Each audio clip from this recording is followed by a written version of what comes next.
ask for international help. And usually they don't want any international help. They don't want anyone to bother them.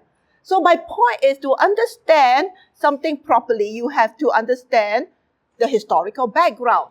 And then there's a geographical context, There is actually a fault line, if you read in the newspaper, running through Myanmar from north to south. That is why earthquake happened, and that is why it is so devastating for them. Now, you may think about the Gaza war. I'm not even talking about Genesis yet. I'm just making the point that to understand whatever is going on, you need a historical context. Why is there this unending war in the Middle East between Israel and the Palestinians? Who's right? Who's wrong? How come there can never be peace? Do you know when the problem began? Not in the past few years. Okay. It began, some of maybe the older people who might have more background. Do you know when the problem began? Okay, it probably began before any of us were born. Probably began in our parents' time. It began after World War II. Because after World War II, with the Holocaust, the Western powers were so convicted that they wanted to create a homeland for Israel. And so you have the UN. And then they created this land. They carved this land out of the Palestinian region without the consent of the Palestinian or the Middle Eastern people. So can you imagine that? If Malaysia come and say, oh, we now claim Woodlands as our own, how you feel? That was how the Middle Eastern felt. Okay. So to understand, that's why there's been war going on ever since then. They cannot agree on the two-state solution. So the point again that I want to make is that when you want to understand something, you have to know the historical context. Similarly, for Genesis 1, to understand what Genesis is about, we have to understand the world, the ancient Near Eastern world in that time. And this is what I'm going to do today. Okay. I'm going to talk fast because I have so much to cover. But from time to time, I will give you time to ask questions. So please feel free to raise your questions. First of all, I'm going to assume that you have read through Genesis, at least 1 to 11, at least chapter 1 and 2 and 3. And this is a reminder of what the outline of Genesis 1 is like. Okay, day 1, 2, 3, you see what God made and how he did it. And then day 4, 5, 6. Okay. Do you notice a certain arrangement in day 1, 2, 3, and 4, 5, 6? Pay attention. So light, sky, land, and plants. And then 4, 5, 6 is sun, moon, star, sea creatures, and bird, animals, human, food. Okay. And there's a lot of separation, The Lord separated light from darkness. He separated the waters above from the waters below. He separated the sea so that you can have land. He separated the day from the darkness. He said there's separation of different kinds of creatures and birds, sea creatures, and then separation of kinds of animals as well. I will show you the importance of this separation later on. But if you just look at 1, 2, 3, 4, 5, 6, do you see a relation between 1, 2, 3 and 4, 5, 6? Do you see how 4 is related to 1, 5 is related to 2, 6 is related to 3? It's somebody nodding your head. Do you mind if I ask you, the lady who's nodding your head, what do you see is the relationship? Because animal and human all live in the land. All live on the land. Correct. And then the birds must fly in the sky and the sea creatures must swim in the sea. Correct? So there is a logical connection between 1, 2, 3, 4, 5, 6. If you were to give a title, you could say this. God created the habitat and then he created the inhabitant. Before you can put people in the house, you have to build the house first. Then you can bring the people in. Do all your ID first, and then bring the people in. Okay. One more thing is missing. What is missing from this outline? 1, 2, 3, 4, 5, 6, and then 7. That's right. Day 7. The Sabbath. Day 7 is actually the highlight. And we want to understand why the Sabbath It's the highlight, the grand finale, the grand conclusion. Now today, we don't care much about the Sabbath. It's good, we come to church. But it's like, oh, if I don't feel like it, I don't need to come. Sometimes we may think like that. What is so significant about the Sabbath? Okay, that will be explained as well. Okay, so I give you this, we're going to do now. We're going to talk about A&E stands for Ancient Near Eastern. That is a technical scholarly term, okay, for the historical background during the time of the Bible. I'm going to tell you two stories. First, the Baal cycle.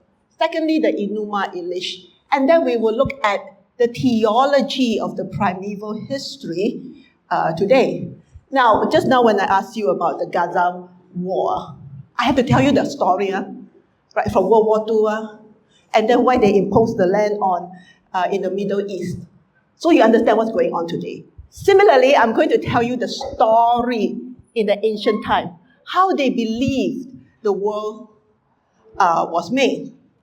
Now, when I tell you this story, I want you to think about it carefully. From the ancient time, about 2000 BC, they didn't know about what we would know today about science. Today, if you go to school, usually you will hear the theory, how did the universe came to be? Let me ask the young people, what your teacher tell you? It starts with the big, one young man over there said Big Bang. Okay, I saw your mouth answer. Can I know the name of the young man back there? Andre said Big Bang, right? Correct.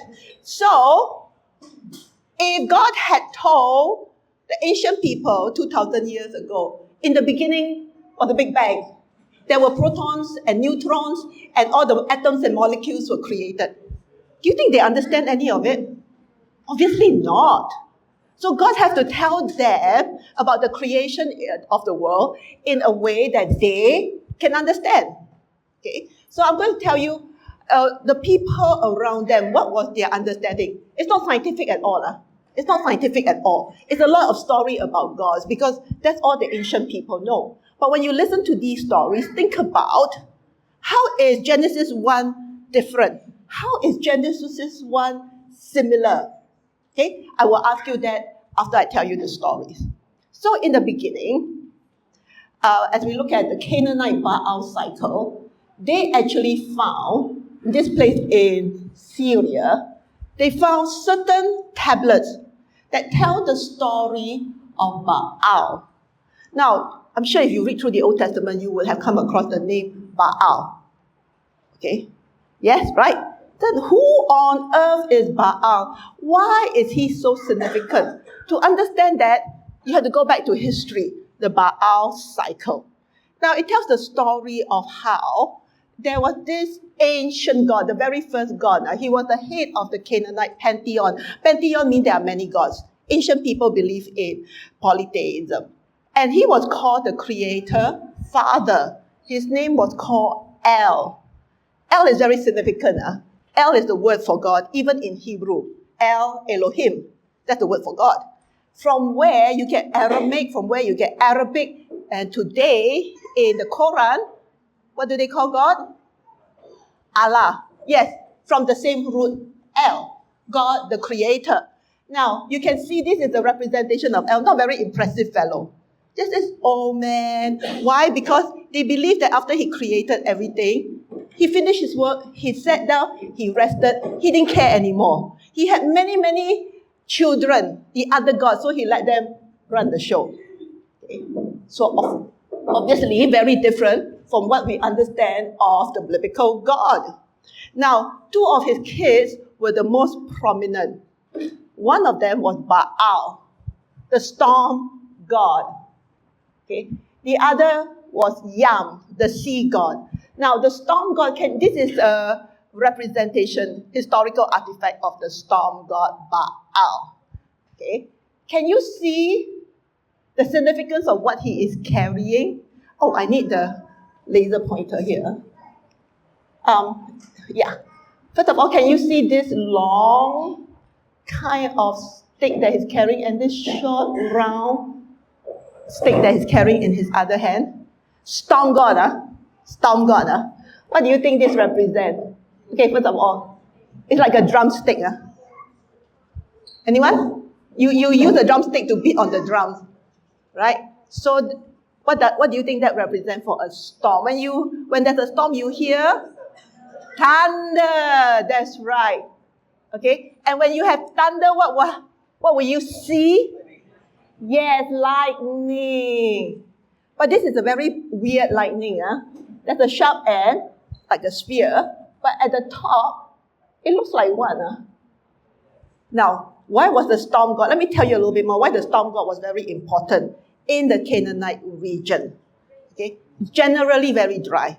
For agriculture, they must rely on rain, storm. That's why it's very important. And when the rain comes, then what will you have? What do you think this is? Plant, wheat, yes, all that agriculture. So Baal was the most important god in the Canaanite time because when he brings storm and thunder and lightning and rain, then their crops will grow. That's why he was the most important god. Okay, Baal. So that's why he is mentioned so often in the Old Testament. Because people think, oh, I must worship Baal, then I can get the rain. But what the Bible wants to tell us is that God, Yahweh, the one in the Old Testament is the creator. He's the one who gives you rain. He's the one who provides what you need. Okay, so that's what's going on in the background. It's like we saying that, oh, I must do well for my PSLE, for my O-level, for my A-levels. Then I can get the reward of a good job, good salary. Okay? And if the Old Testament, if God wants to tell you anything today from the Old Testament, no, you do not depend on yourself. You do not depend on your effort. You depend on God for what you need. Okay? So, in the ancient time, there was another god who was very jealous of Baal. And he said, I am going to war with all the gods so that I can be the most important god. And his name was Yam. And this is what Yam looks like. 7 heads. This may remind you of a Greek story, the Leviathan, the 7-headed Hydra. In ancient time, the sea was always represented something dangerous, something chaotic. So he was actually the sea god. Yam is a Hebrew word for sea. Yam is the Hebrew word for sea. Very easy to learn if you're Hokkien. You know why? Yam means what? In Hokkien? Salt. Salty. The sea is salty, ma? Okay, so now you learn 2 Hebrew words. Baal, Yam. Baal actually means master. Master. Okay, Yam means salt. It's the sea. The sea represents chaos because the sea was so mysterious. You know, you could drown in it. You don't know what at the bottom of it. It represents chaos. So what happened is that chaos, when the sea god said, I am going to fight with all the other gods. All the other gods were very frightened. But Baal said, don't worry. I will go and fight with the sea god, Yam, and I will kill him. And after I kill him, you all make me the king of the gods and build a palace for me and worship me. And all the rest of the gods say, okay, we will do that. So he went off to fight, and he actually won. He cut up Yam into small pieces, destroyed him, and then he became the king of the gods. So I'm telling you that in a nutshell, what happened. And because he destroyed chaos, because Baal destroyed chaos, there was regular season, there was rain, there was sun, the crops grow, everybody happy. Okay? So that's one story. There are many more stories, but this is the most important one. Now, let's think about what are the differences and the parallels with the Genesis 1 story. Number 1 difference, what do you think? They had how many gods? Many. That's the big difference. Whereas in Genesis 1, there's only one God. So no pantheon. Okay. What is another difference? Well, Baal had to go and he had to go and battle, had to go and fight. Did God have to do that? No. God only used his words. That's right. So it shows the power of our God, the sovereignty of our God. Everything had to listen to him. And finally, at the end of it all, We know in day 6, God created human. But was there any human in this story? No, no human. They weren't interested in that. So what are the similarities? This is an interesting one. Was there mention of sea and water in Genesis 1? Quite a lot. So in fact, when it says that the Spirit of God or the wind of God was hovering over the deep, in Hebrew, the deep refers to the deep sea. Okay, so that is Genesis 1 and 2. And in order to create life, God had to impose order over waters in day 2 and 3. Now, the ancient thinking is that the whole cosmos was just covered with water. So God had to separate the water above and the water below. Okay, so that is air, atmosphere for life. That was the ancient thinking. So God did that. See, the sea represents chaos to the ancient people, but God is saying, no, I'm the one who's in control of the sea. And then day 3 had to separate the water from the land so that land creatures can have life. Okay, what else do you think is similar?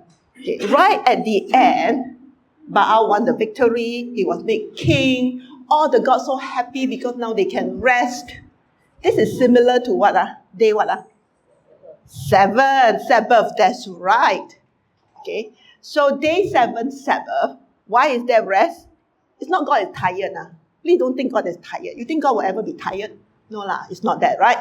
But it represents that He has established order over chaos. That's why He stopped.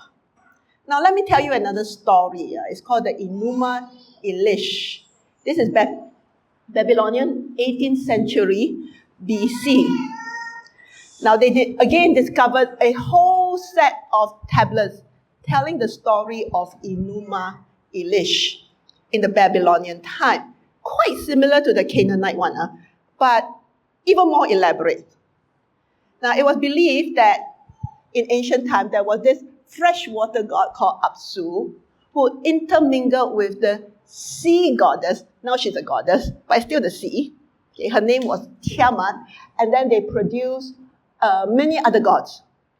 But these many other gods made so much noise, like you walk into Sunday school in the morning, or the little kids making so much noise, that it disturbed Apsu's sleep.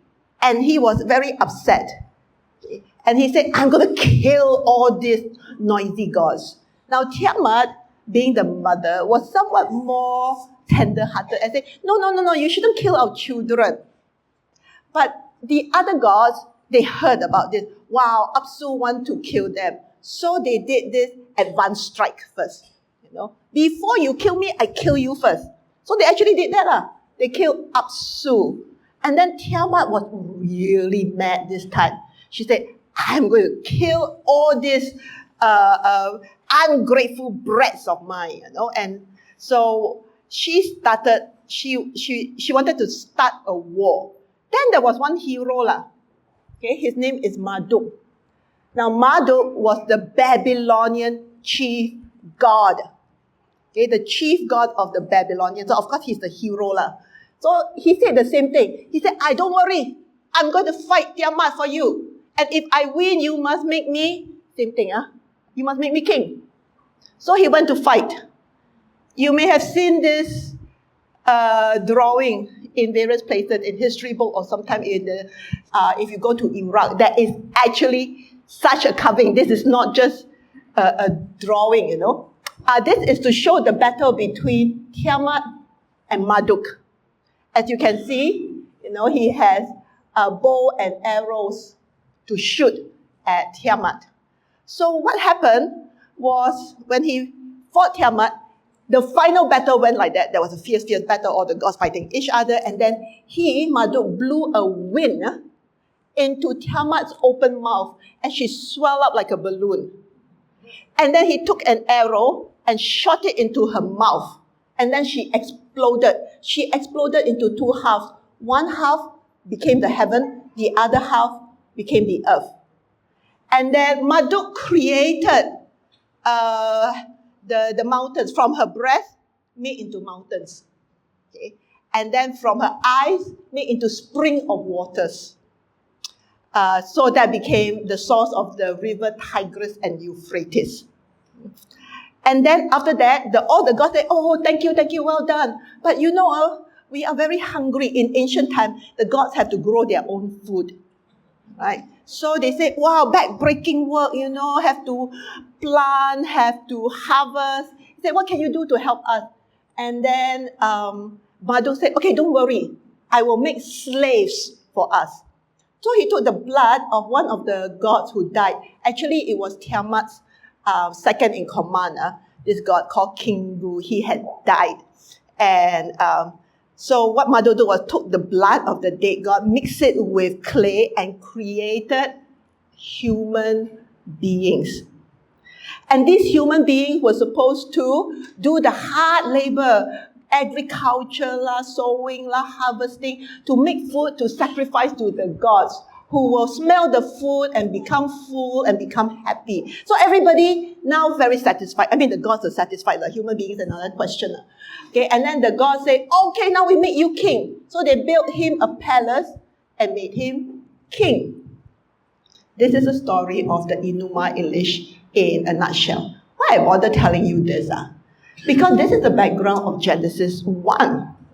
Okay, now let's take a look again at what are the similarities and differences. Sorry, I shouldn't have put Baal cycle. It should be the Enuma Elish. So some of the similarities we already mentioned, right? No pantheon, no battle.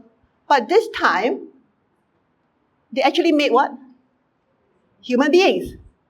But the human beings were made to be slaves. But in the Genesis 1, human beings were made in God's image. Very, very different. And later on, we will explain more about the Imago Dei. So then, what's the similarities?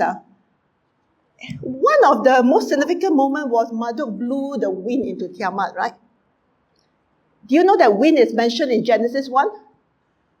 Or in most English version, they will say spirit.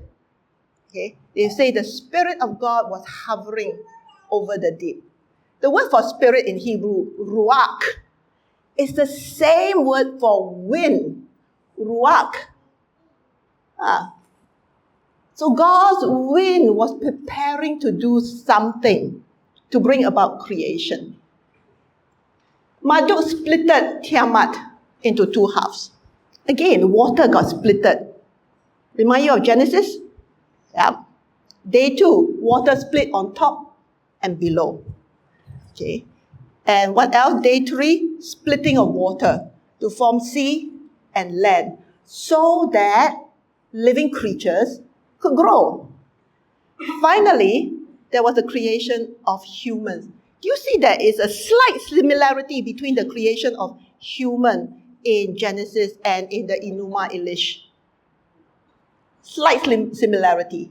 Human being were not just mud only, Okay. Human being had what? A little bit of, it was created from the blood of a dead God, actually. So there is a divine element. God breathed into human beings, okay? But breath is about life. This one had to use the blood of a God, but it was a dead God. Okay? So we can see the difference in the emphasis and focus. Now that I've told you all this historical background, you can understand the theology better. Okay, theology for today. Okay.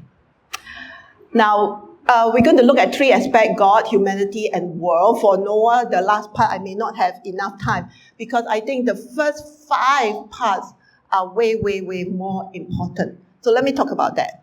First of all, what can we learn about God? Okay. Now, creatio ex nihilo is the Latin for creation out of nothing. This is what what Christians believe in, that God created everything from nothing, because He is such a powerful God. But in the Old Testament, in Hebrew, that is not how it's presented. Okay, let me share with you the translation of Genesis 1:1-2. Here is the English version, ESV, the English Standard Version. In the beginning, God created. The word for create in Hebrew is bara. Bara. Very important word because it is only God who can bara. Human beings cannot bara. Human being can make. Human being can build. Human being can mold. But human being cannot bara. So bara is a very unique word. Okay? It means God, it's only something that God can do. Okay? So in the beginning, God created the heavens and the earth. The earth was without form and void, and darkness was over the face of the deep, and the Spirit of God was hovering over the face of the waters. And it's right here. The deep means waters. Now, let me share with you the translation by the Tanakh. The Tanakh is the Jewish translation by Jewish scholars of the Hebrew text into English. Okay, and because it's written by Jewish writers, they are more sensitive to the Hebrew language. So they wrote it this way. When God began to create heaven and earth, the earth being unformed and void, and darkness over the surface of the deep, and the wind from God sweeping over the water, God said, "Let there be light," and there was light. If you compare the two, okay, what was created first in ESV, and what was created first in the Tanakh? TNK is short for Tanakh. Okay. You read ESV, what was it that was created first? Some people say light. Any other answer? In the beginning, God created the heavens and the earth. Was it heavens and earth? Because it could be the earth was without form and void, as in some unformed matter. Okay, and darkness was over the face of the deep. So some people understand this verse as, in the beginning, there was no matter, God created unformed matter.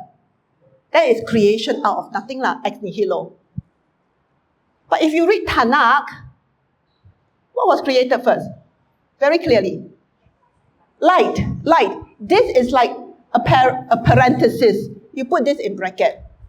Okay.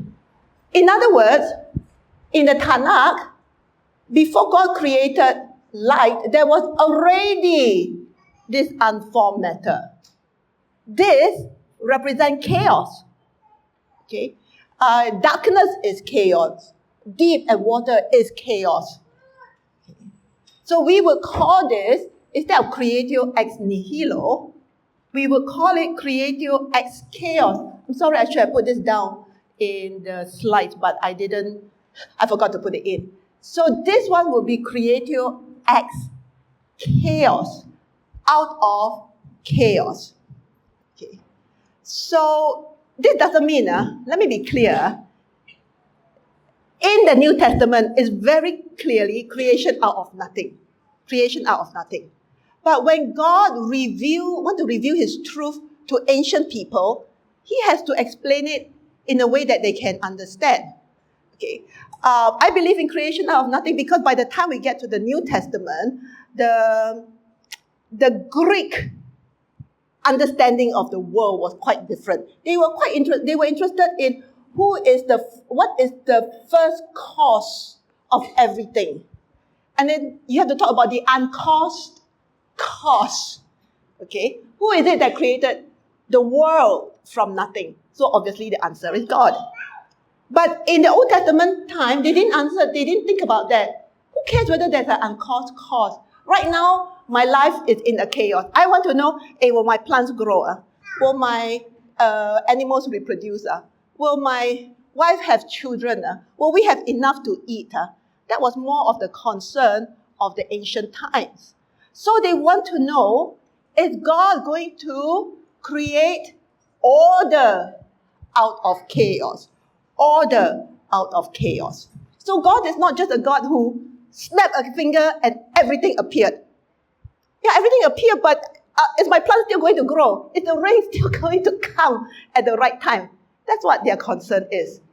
So in ancient time, okay, it was more important to establish, I keep repeating this, order over chaos. And this is what the Bible tells us God did. So it's very much like today's context also. We may have all the scientific understanding how the world came to be. Hey, but look at the war in Gaza. Is God there? Is there going to be order over chaos? Or worse still, look at the pandemic. Look at the coronavirus that is mutating and mutating. It's chaos. Is God going to be able to control that? It's still a relevant question today. Or maybe it's some people who you thought you were in good health and suddenly you get the bad news that you have cancer, you have some terminal disease. It's like, is God in control? Or you lost your job, or the economy crashes, okay, and the Bitcoin market sinks. You lost all your money. Is God in control? That's the question that they are asking. Okay, so that's the background. Creation X chaos. Now we come to the question of evolution, and Amos tells me this is something that is hotly debated.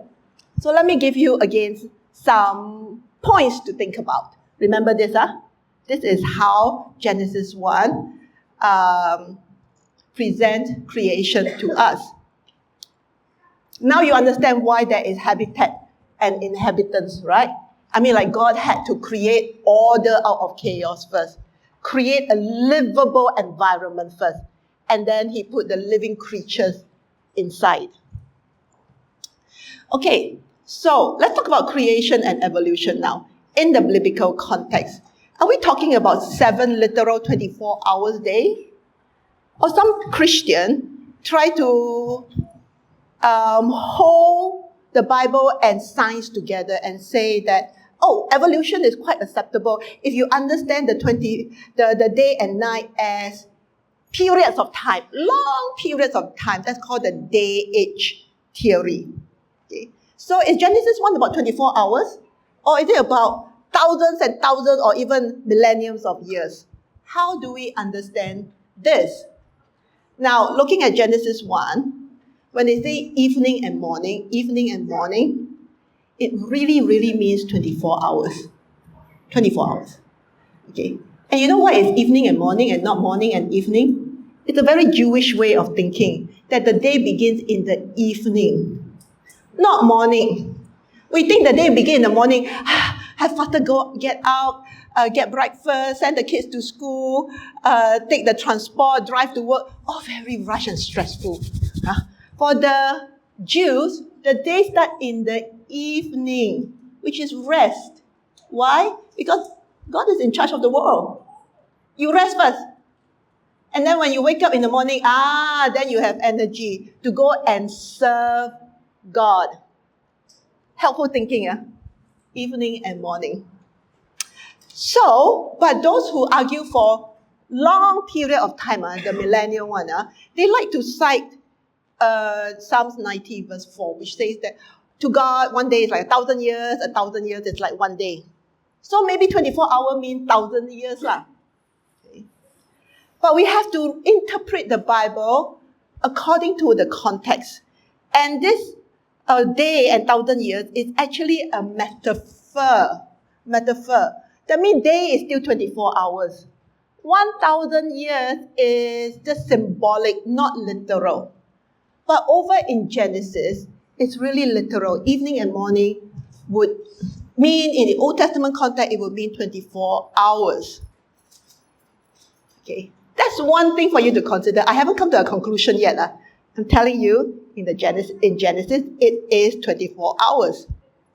Now, God's power, some people say, of course, 7 days because God bara only God bara. Nobody else has the power. He must do things, he can do things instantaneously. Of course he can if he want to. But did he? Now, let me ask you something. If you are a coffee lover, Do you want 3-in-1? Or do you want a brewed coffee, slow brew, cold brew, whether it's full cream milk, 2%, oat milk, latte, cappuccino, flat white, and all this? If you were a coffee lover, would you go for a 3-in-1? Of course not lah. Okay, not good. But why do we think that God must have created something instantaneously? Is that the best way of creating something? So actually, those who are on this side would say, oh, God also bara Israel in Isaiah 43:1. But he didn't create Israel instantaneously. He took thousands of years with Abraham. Okay? And then they became the nation Israel. And this took years and years. So bara actually doesn't tell you how quickly it happened. Okay? Bara just means God is at work, but we don't know whether it was 24 hours or maybe it was longer. So now let me talk about Genesis 2:2-3. Can I have one of you, and maybe Amos can pick someone with a nice loud voice to read Genesis 2:2-3. This is the last day. This is the 7th day. Amos, pick who? Malcolm. Okay, Malcolm, read it nice and loud for us. These 2 verses. Remember, this is about the 7th day. I want you to pay attention to this text because I'm going to ask you a question. Malcolm, please. And on the 7th day, God finished his work that he had done, and he rested on the 7th day from all his work that he had done. So God blessed the 7th day and made it holy. Because of it, God rested from all his work that he had done in creation. Thank you. Okay. Now, do you realize that something is missing from the 7th day account? Something has been repeated from day 1, 2, 3, 4, 5, 6, and then you expect it to be repeated in the 7th day? And it's not. What? Yes, sister here? God say it is good. Yes, God didn't say it is good, although we will come to that later. God says something else. God blessed the 7th day. But there's something else that God didn't say. Who said that? Lydia said there was no evening and morning. Huh? Olivia.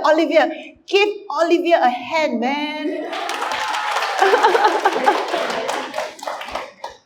There was no evening and morning. The 7th day, in other words, it seems to imply the 7th day did not end.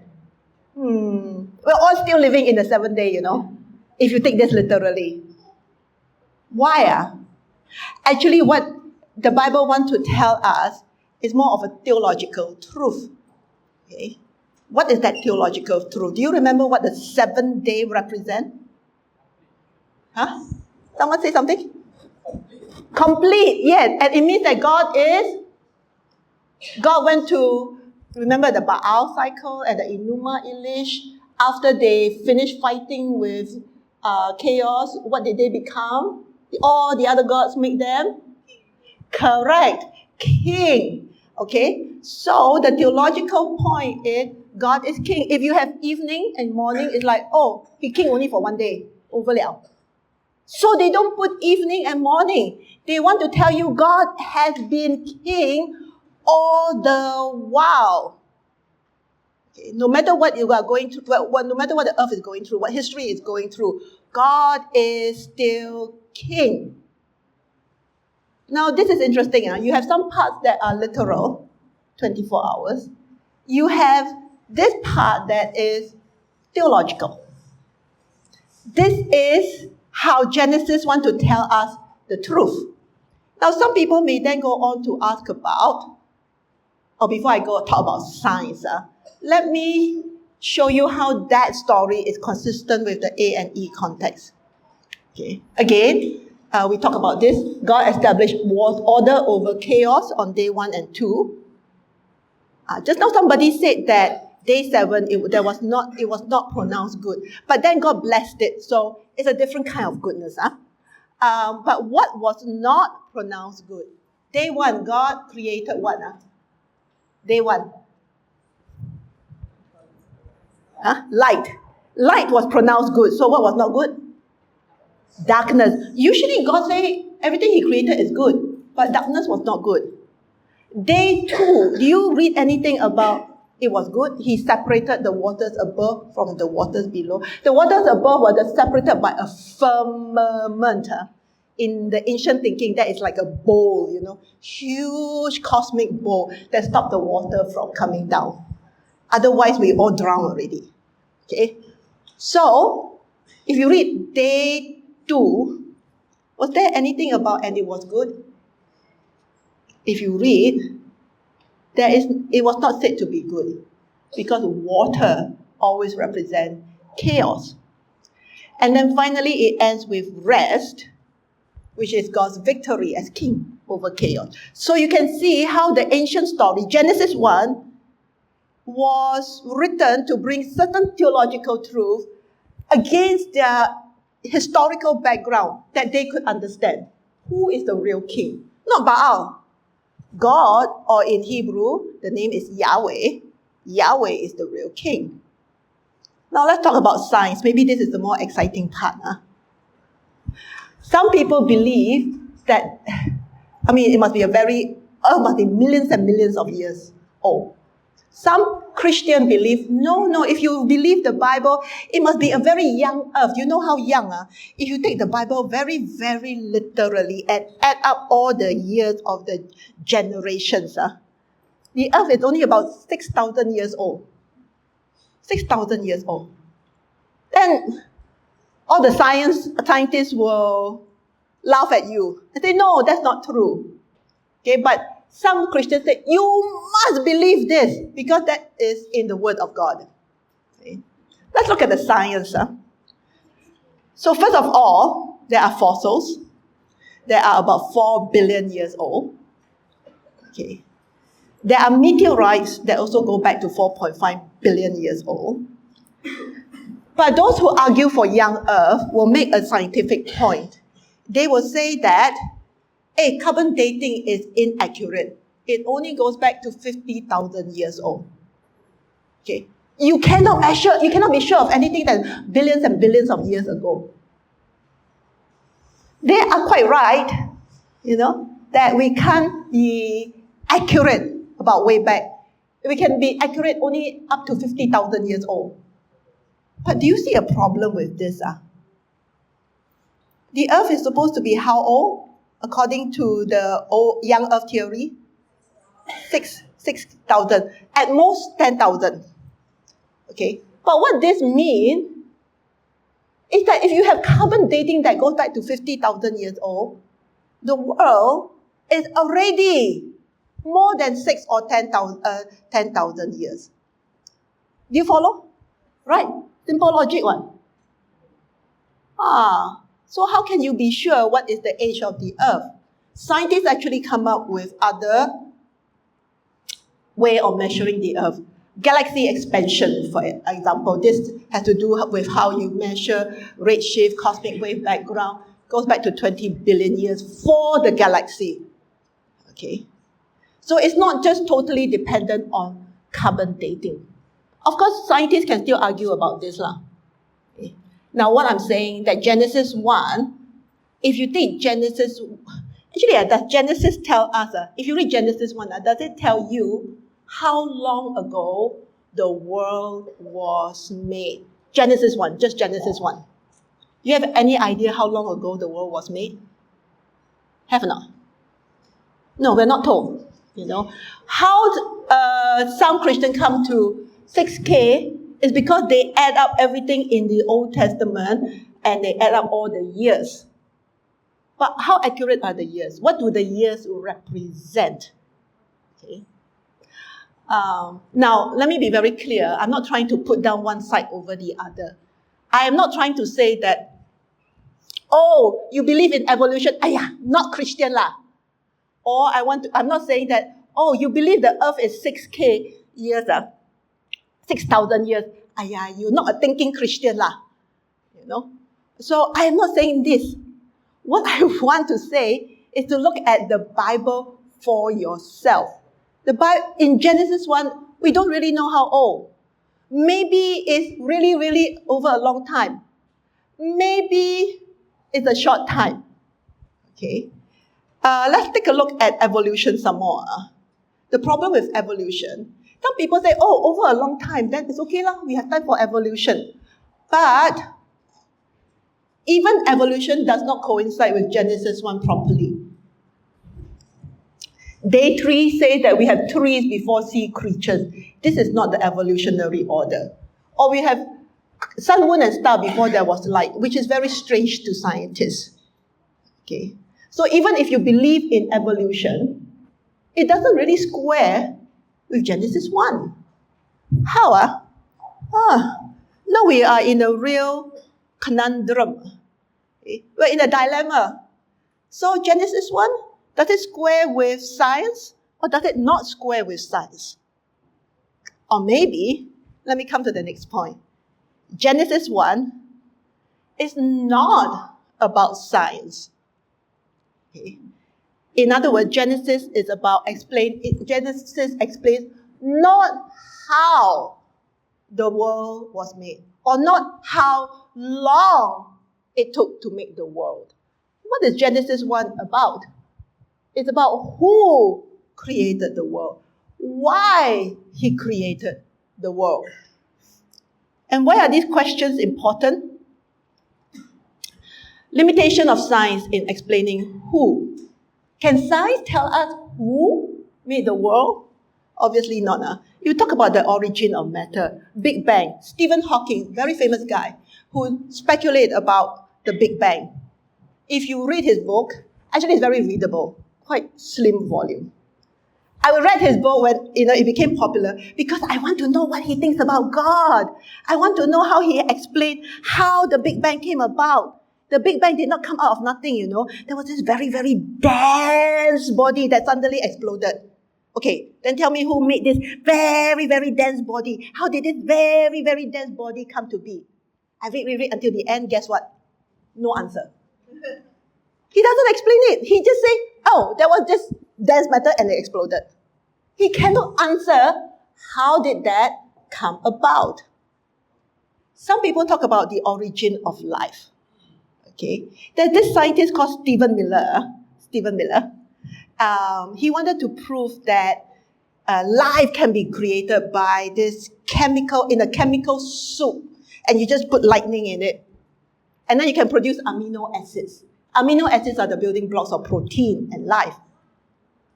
And he actually succeeded. He put some gas, he put electrical charge, and lo and behold, amino acids appeared. And then he said, see, life can happen on its own. But he made a fatal mistake that most people don't even point out. Some did, but his experiment was kind of overshadowed the critique. The critique is all amino acids of living creatures are made up. Okay, amino acid can be left-handed or right-handed. Don't ask me what that means because after A-level, I gave back my chemistry already. Okay. So, building block of life, you need left-handed amino acids only. Okay. I always remember left because left is where your heart is. But what Stephen Miller made was amino acid made out of left-handed and right-handed amino acids. And if you combine together, you will never get life. You can only get life when you have all left-handed amino acids. So did he create life? He created amino acids, I remember that. He did not create life.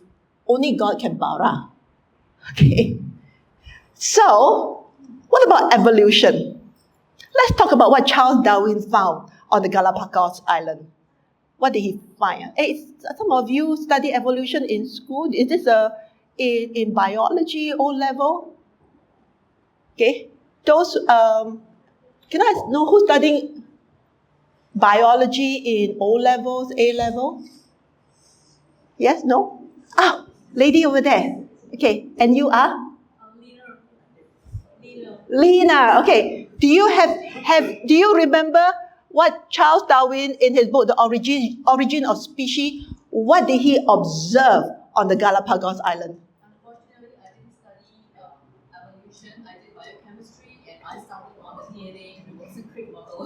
DNA. Okay, thank you.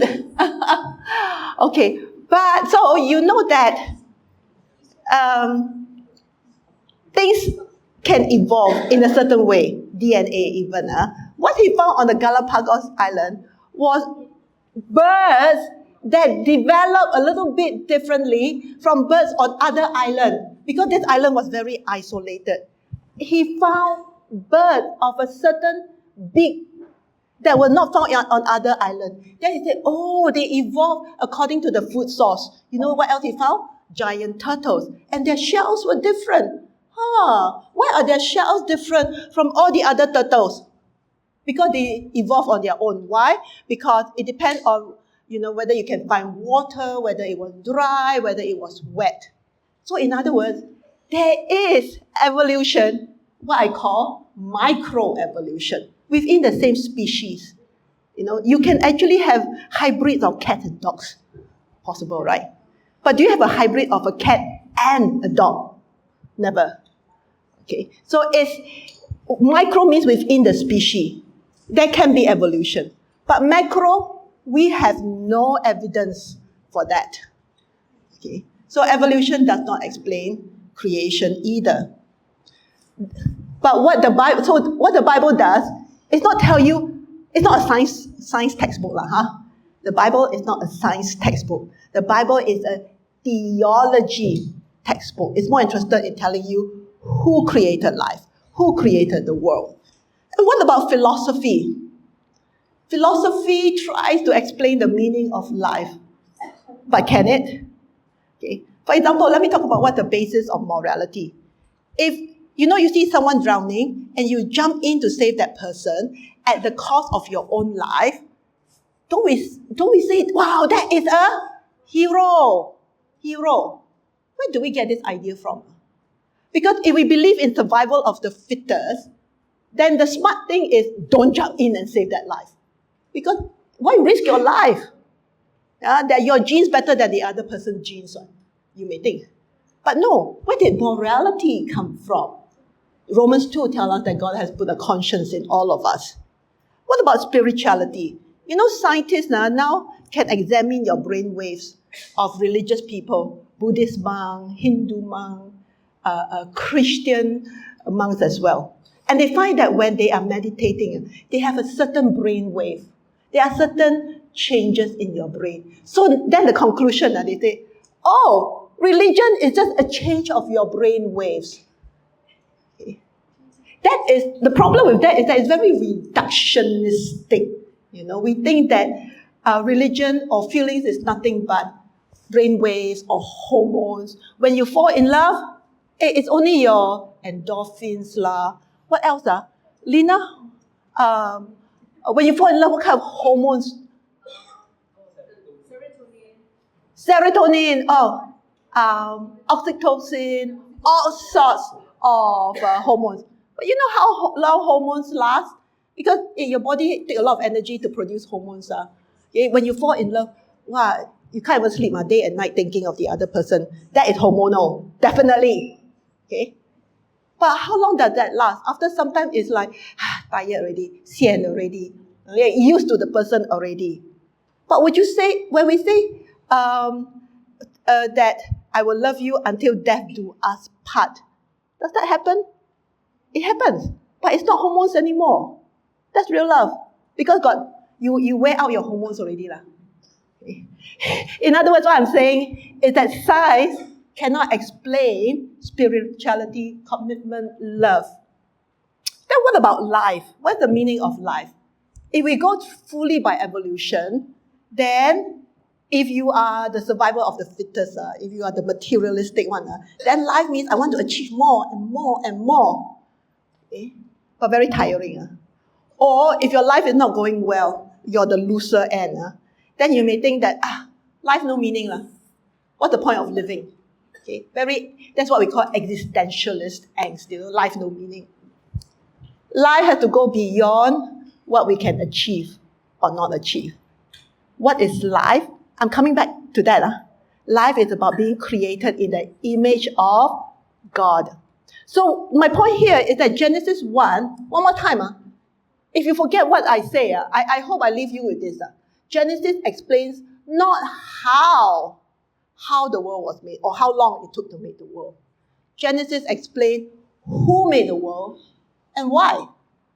So I want to move on to these three things now. Okay, what it means, why did God create us? Okay, what is it about relationship that is so important? So let me stop for a couple of minutes and ask whether there's any question.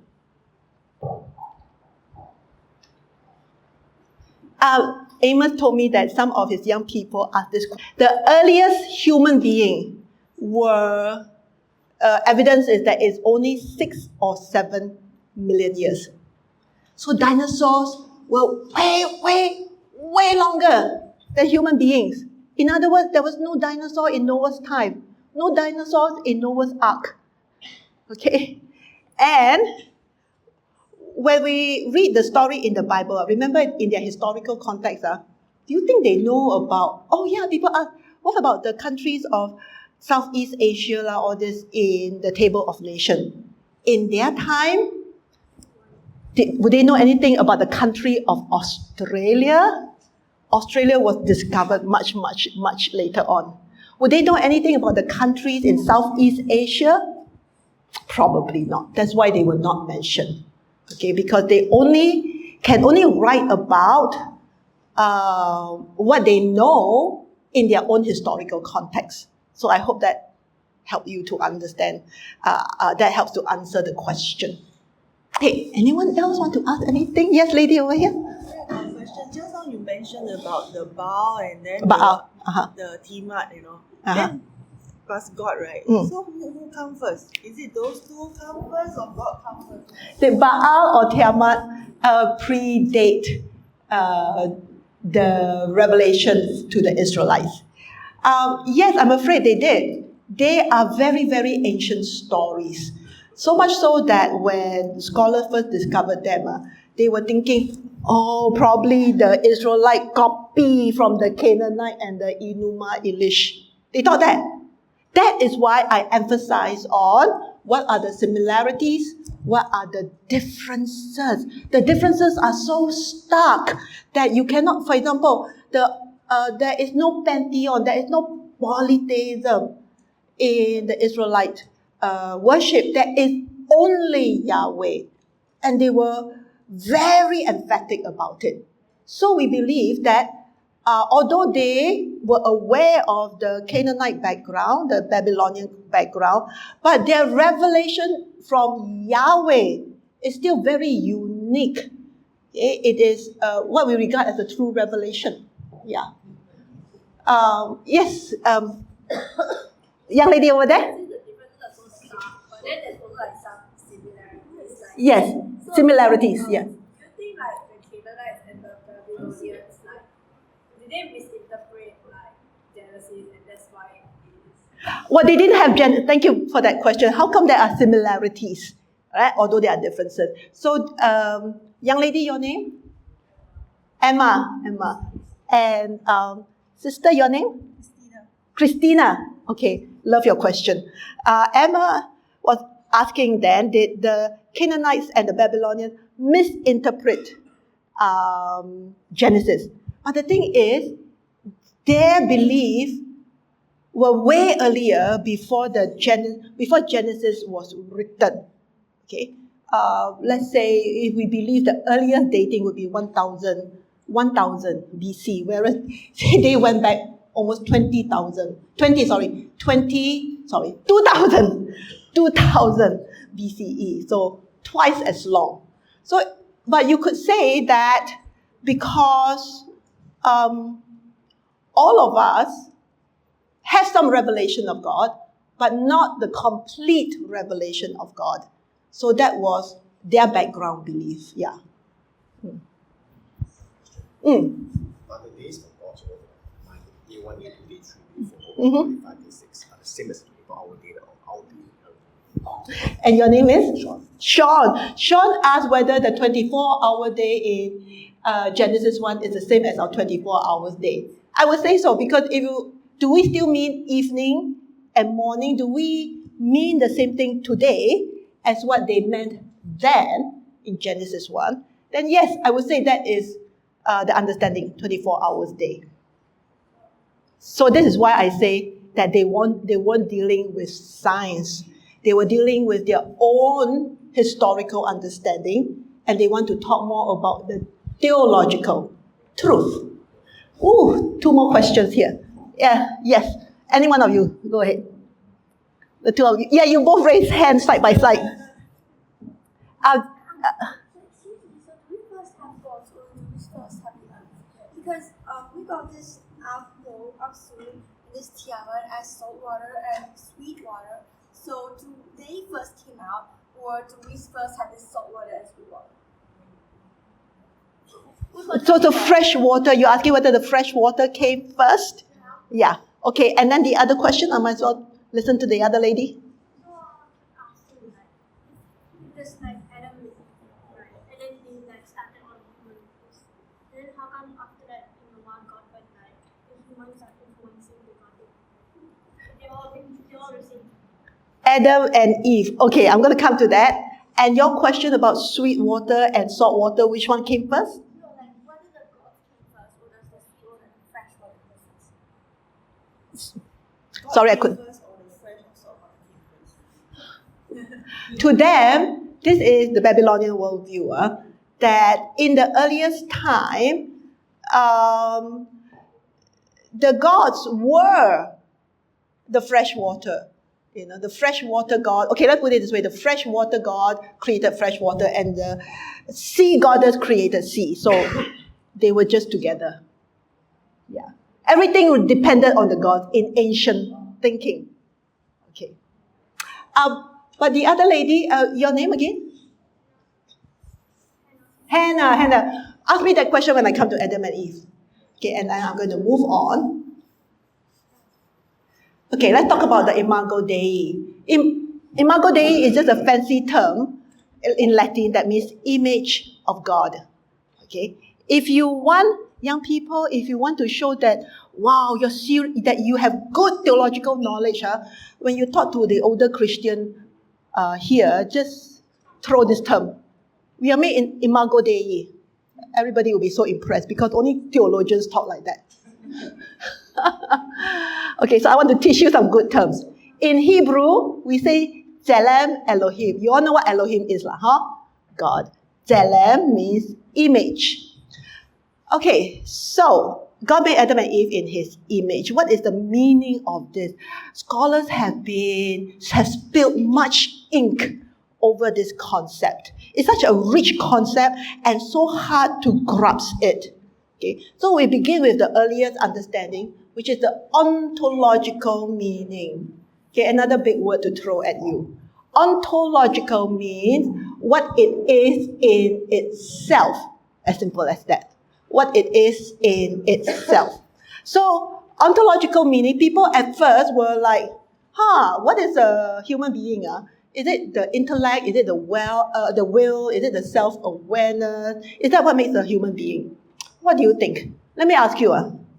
Those of you who have pets, can I see how many of you have pets? Great. Okay, those pet lovers, you think your pets have all this? Have or not? Let's be honest lah. Are they smart? Do they have emotions? Okay. Don't you, when you're sad, do they not pet you? Well, I mean, some do, right? So pet lovers may argue that, hey, actually animals also have like this one. So what is a human being? Another meaning is called the functional meaning. These names are the names of the theologians who argue for this. So, interestingly, the functional meaning is the most Old Testament meaning. I mean, it's what fits in within the Old Testament context the most, because humanity is our God's royal representative. Now, this figurine of King Gudea from Sumeria, one of the earliest artifacts, 2000 BCE. This is the only evidence that we have of the term Tselem Elohim found is carved on his clothes. And it says that the king is the image of God. This is the only evidence that we have that this term was ever used outside of the Bible in the ancient Near East. And it teaches us, therefore, that to be made in the image of God is actually only attributed to kings. And because the king represents the God on earth, the king implements the God's laws. The king, leads sacrifices to gods and so on and so forth. Okay. But Genesis 1 kind of expand that idea. It's not just kings who are made in the image of God. It's human beings, men and women. You and I are made in the image of God to represent God on earth. And what are we supposed to do as God's representatives? Exactly what God has been doing. What has God been doing? He has, in his creation, 1-6, establishing what over chaos? Establishing order. And therefore, he has entrusted human beings to carry on doing this. And in chapter 1, 26 and 28, it says that he has given human beings dominion. Dominion is like ruler, it's like royalty. The word is rada. Okay? And this dominion, unfortunately, in earlier times, it almost meant exploitation, that we can do whatever we want with the world. But they have misunderstood the context. To have dominion means God had dominion over chaos, right? So he gave us the power, dominion over chaos to establish the world so that it can flourish. And what does it mean for us today? Okay, not exploitation, okay, but dominion over chaos, over all natural or social chaos. For example, climate change, it's because we have been exploiting the earth. How can we make the world green and sustainable?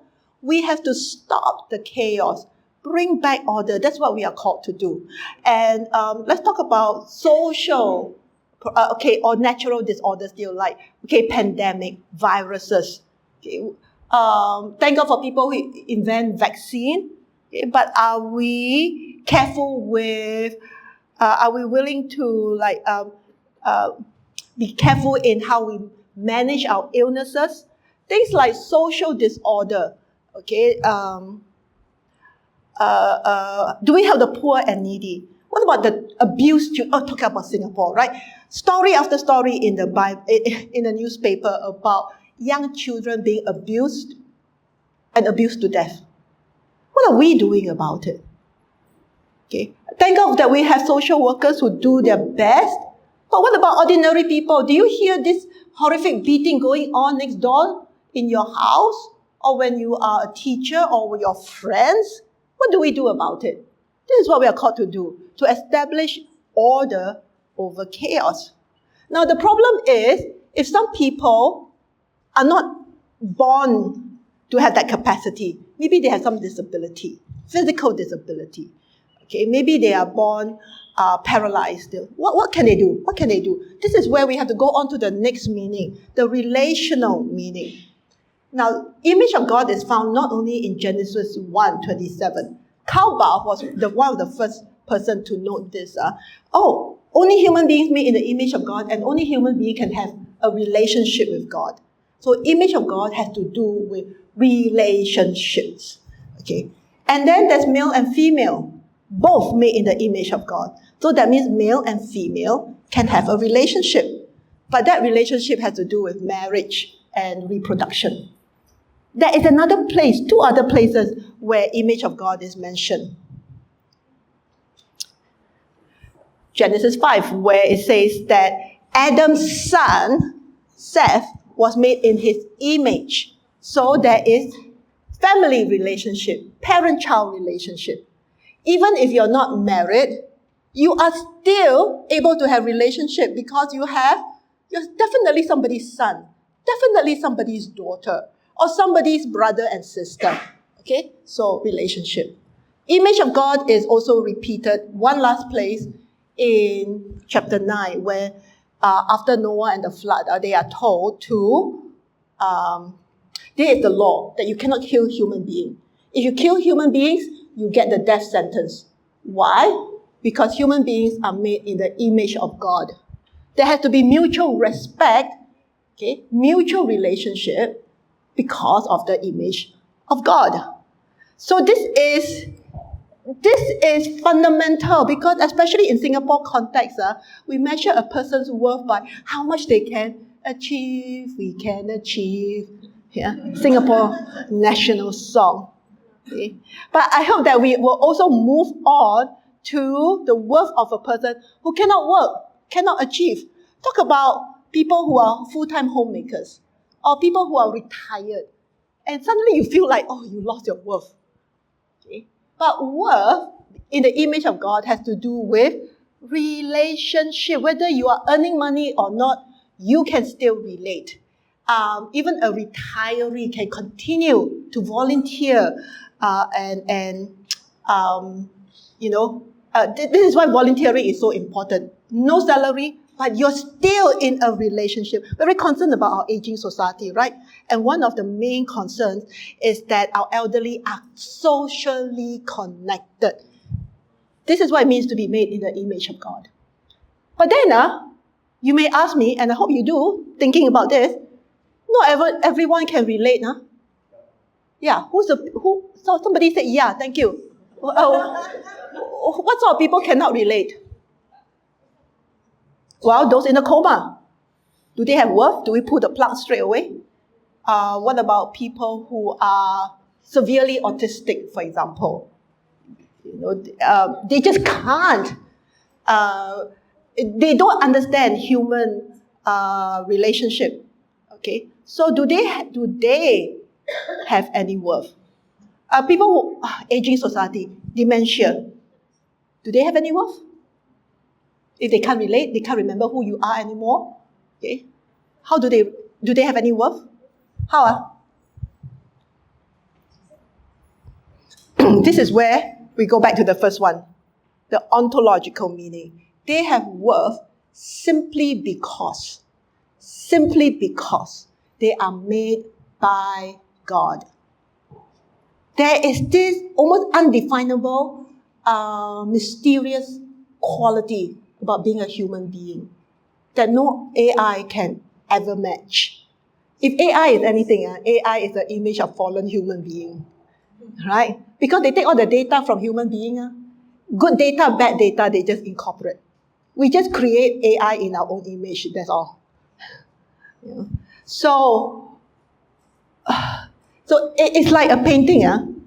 If you have one that is a painting that's really painted by Picasso, and you have a very clever artist who can imitate Picasso, which one is the one that's going to worth millions of dollars? The real one. Why? Hey, look the same, same color, same drawing. Why is one worth so much more? Because it was painted by the original painter, Picasso or Van Gogh. It's who painted it that gives it worth. It's who made you that gives you worth. Okay? And that's why church is so wonderful. Church incorporates all that. You are serving God and you have relationship with one another. Do you know, for example, that orphans, they hire volunteers to do what? If you ever volunteer at an orphanage, okay, you don't have any medical skills. They want you to go and just do one very important thing or else the orphans will die. You know what they want you to do? Just carry the orphans. Just carry the babies. Without human touch, they will lose their appetite, they will not eat, they will not grow, they could die. The importance of the human touch. That's what we need for one another. Okay, so we talk about the importance of humanity. If you have children, parents of children, never ever measure their worth by their grades. That's the worst possible thing. Measure their worth with, are they doing their best? Are they enjoying their studies? Because it's all about serving God. Okay? Right. Next we talk about Sabbath. 2, 1, 2, 3. Sabbath, I want to take it with two perspectives. One is with respect to God, and the other is respect to humanity. Now, it says, when you read in your Bible and it says God rested, that word rested in Hebrew is Shabbat. And Shabbat has nothing to do with resting because I'm tired. Noah's name comes from the Hebrew word Nuach. Nuach can mean tired, so I rest. Because Noah's father said, we hope that this child will bring us rest from our hard labor. So, Nuach, rest because tired. This one was not used of God. The word is Shabbat, which sounds like Sabbath, okay? And it means cease, stop. What's the importance of this? This is where you must remember the Baal cycle and the Enuma Elish. Okay? What does stopping on the 7th day represent? That God has already finished establishing order over chaos and He is King. That's the importance of Sabbath, to acknowledge that God is King. Do you know in the Old Testament, if you break the Sabbath, it's a death penalty? Right there, in that verse. They take the stones and stone you. Wow, can you imagine? You never come to church, take stone and stone you. Like that, How crazy is this? We may not understand unless we understand the theology of the Sabbath. If you don't keep the Sabbath, that means it is treason, my friend. Treason. You don't acknowledge God as King. I want to do my own thing. I don't believe that I can depend on God. I want to do my own thing. It is treason. Of course, we don't apply it today, but I want to emphasize the theology of it. For human being, remember the ancient Near Eastern context. Human beings were made only to be slaves. There's no rest day one, Work practically 24/7. Keep growing stuff, keep harvesting, keep all the agriculture. It just reminds me, when I was in school, we learned this song in school, planting rice is never fun. Then from morn till the set of sun. Only the older people know this, right? Okay, can you imagine bend all the time? Get backache, That was what the ancient people were made, believe that is the reason for their life. But in contrast, God blessed the Sabbath. Bless means to stimulate, animate, enrich, and give fullness to life. God wants you to have fullness of life. In other words, provision depends on God. Even Jesus said, seek first the kingdom of God, and all these things will be added unto you. Seek first the kingdom of God. Serve God first. Don't worry about your salary. All this will be added unto you. God will provide the salary. You do not work for a salary. You work for God. Okay? The real boss is not your boss. The real boss is God. He takes care of you. Okay? So this is what it means to keep the Sabbath, to remember that God is the one who provides for me. It's okay. I don't have to keep working 24/7. I can trust God. Okay? Even if my exam is tomorrow public holiday. Okay? If my exam is a day after, can you trust God to give you the wisdom to see you through? Of course, it means that you have prepared and not be lazy. That's a totally different thing. Okay? But some of us may be prepared, but we still very anxious. Must read some more. Must practice some more. Okay? And God sanctified it as in it's a day for us to worship God as King. And this is the answer to workaholism. Why are so many people burnt out?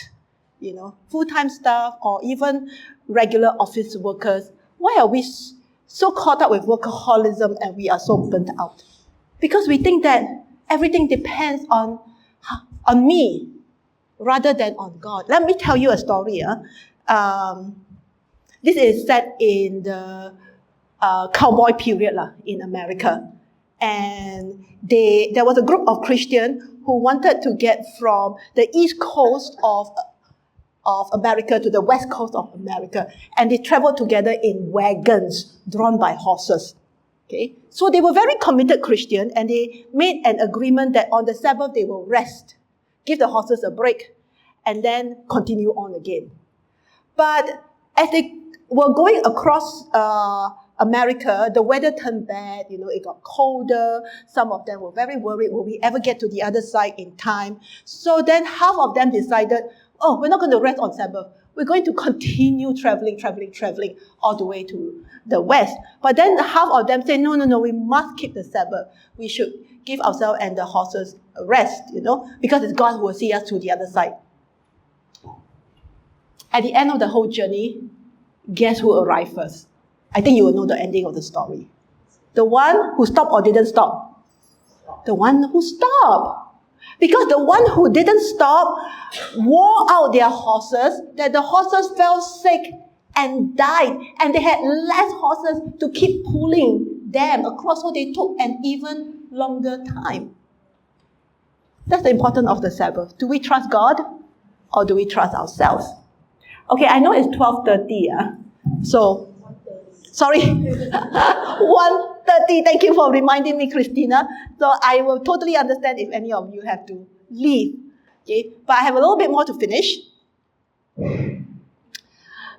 I want to talk about Adam and Eve. I want to talk about the position of men and women, and then I'll come back to, the very common question.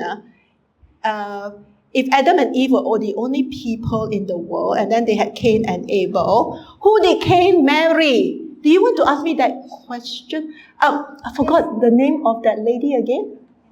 Hannah. Do you want to know who Cain married?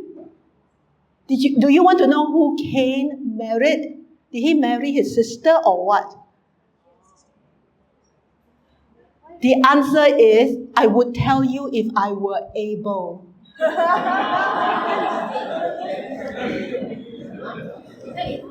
Yeah. That's not a real answer. Okay, we'll come to that in a while.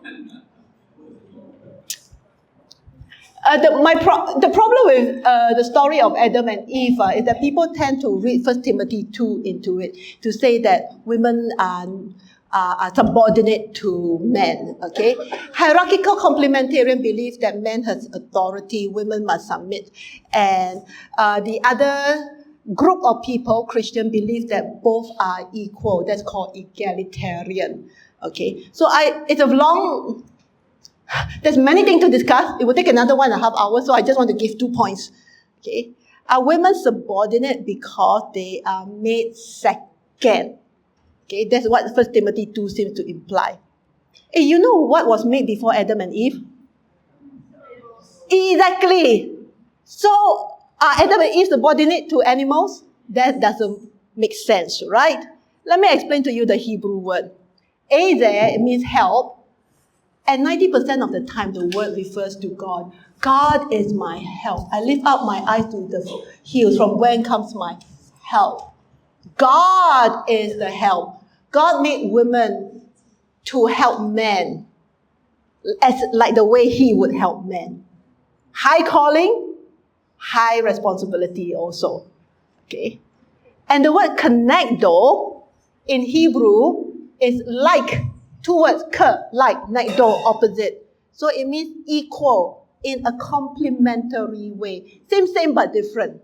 Same and not more of the same. You know what I mean? This is not about it's not about, you cannot use this as a basis for same-sex relationship. Okay? Because it's about same and different. Let's go on to talk about, is Eve subordinate because she was susceptible? Because 1 Timothy said that, it was a woman who was deceived, not men. What does that mean? All women are naive. All men are smart. Is that? What we find is 3:6. In Genesis 3:6. It says that when Eve wanted to give the fruit to Adam, Adam was actually with her all the while. Somebody asked me, what does Romans 5 mean? That sin came through one man. What is implying in this text in Genesis was that Adam was in the background all the while that Eve was talking with the serpent. Adam was there all the while, and he didn't say anything. Okay, silence means consent. Okay, why is it that in ancient time, I must give you a little bit more background, why is it the woman talking to the serpent? Because in ancient time, wisdom was usually represented by a goddess. Was usually represented by a goddess. So it's like saying that human beings want to be wise in our own way. Okay? But Adam was right there with her, so he sinned as much as her, which is what Romans is saying. Paul didn't blame Eve. Paul blamed Adam. But actually both were wrong lah, huh? Okay, so both equally responsible. And that's all I can cover for today, but I have written articles that I'm sure Amos or Eleanor can get for you if you are interested in this. Okay. Finally, Noah, I must answer Hannah's question about Adam and Eve. Remind me again, what was the question? Okay, like just thinking like Noah.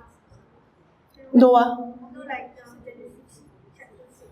There were like all the like the sons of I don't know how to say it, or like saw the daughters of humans and then married them as if they're and they said as if they're different species. So like are they really like were there other humans? Oh, were there other humans? Okay, great question. Great question. I am going to give you an answer that will really need more debate or discussion. Okay? But the simple answer that I'm going to give is that I believe that Adam and Eve are what we call archetypes. Archetypes. That means they represent human being. Remember that the Old Testament is not a scientific textbook. It is not a prehistory textbook.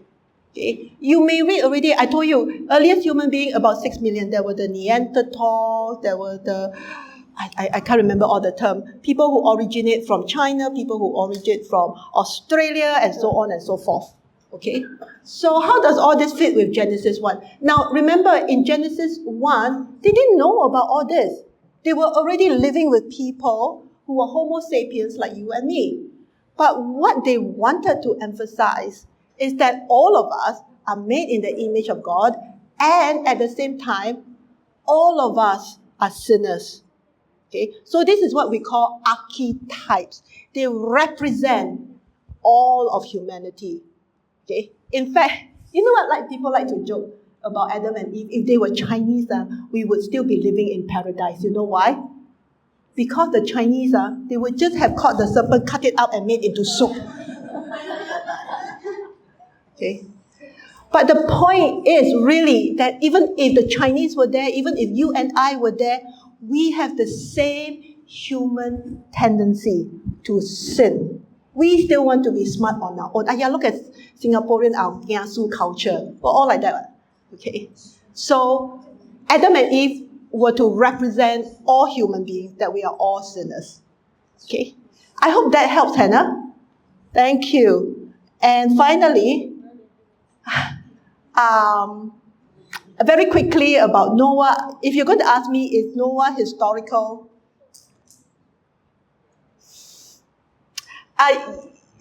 There are ancient stories of flood. One of the stories that I will make my students discuss is the Atrahasis story, like the Baal cycle and the Enuma Elish. So there are real stories of flood. But was it a global flood in the way we understand global today? Then that's another question, because their known world was only the Mesopotamian world. Okay? And so, if anything, it would have been a flood in the Mesopotamian, Babylonian context. But the way the story is told to us in Genesis, again, is to make important theological points. As you can see, this is the arrangement of the story, is what we call a chiasm. The most important point is in the center, which is this. Oops, let me go back to that. God remembers Noah, and he restored Noah. Let me tell you one more important thing that is different about the Noah story from the Atrahasis. Is that in the Atrahasis, it's very similar to the Enuma Elish story, that the gods wanted to get rid of people because they were noisy. Okay. You disturb my sleep lah. You make so, you are such a messy people. They are, what you call that? The word is capricious. What we would say in Singlish, suka, they do whatever they like. The gods are. I don't like you, okay, I just kill you off, like that. In ancient time, that was how the flood was presented. But why did God bring about this flood in Genesis 6-9? What was the reason? Because of the violence of man, because of the sin of man. We have a God who is a God of justice. Okay, so in the last minute or so, if you allow me to do a little bit of advertising, I brought this book I wrote this book a few years ago. It's called God, I'm Angry. And it deals with anger, forgiveness, and the sounds of vengeance. Some people feel, I want to bring across two main points. One, forgiveness is conditional. What does that mean? Forgiveness is conditional on repentance. If you say, I forgive you, whether you repent or not, we are letting sin multiply. And some people feel that is so unfair. Can you tell a rape victim to forgive the rapist, whether he repent or not? What kind of justice is there? So why I bring in this book now is to remind ourselves that we have a God of justice. If a person don't repent, you ask God to give you justice. But the second point I want to make, which is the other side of the coin, is that love is unconditional.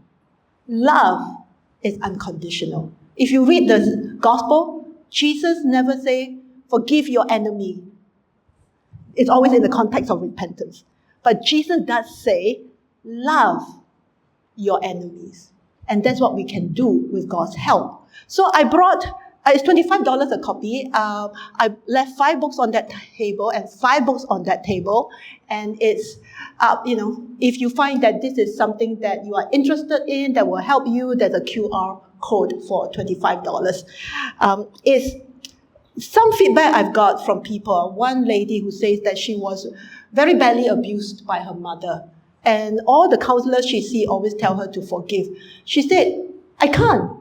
It's impossible to forgive. Then she's one of my students. When she read this book, she said, that helped me to relate with my mother better.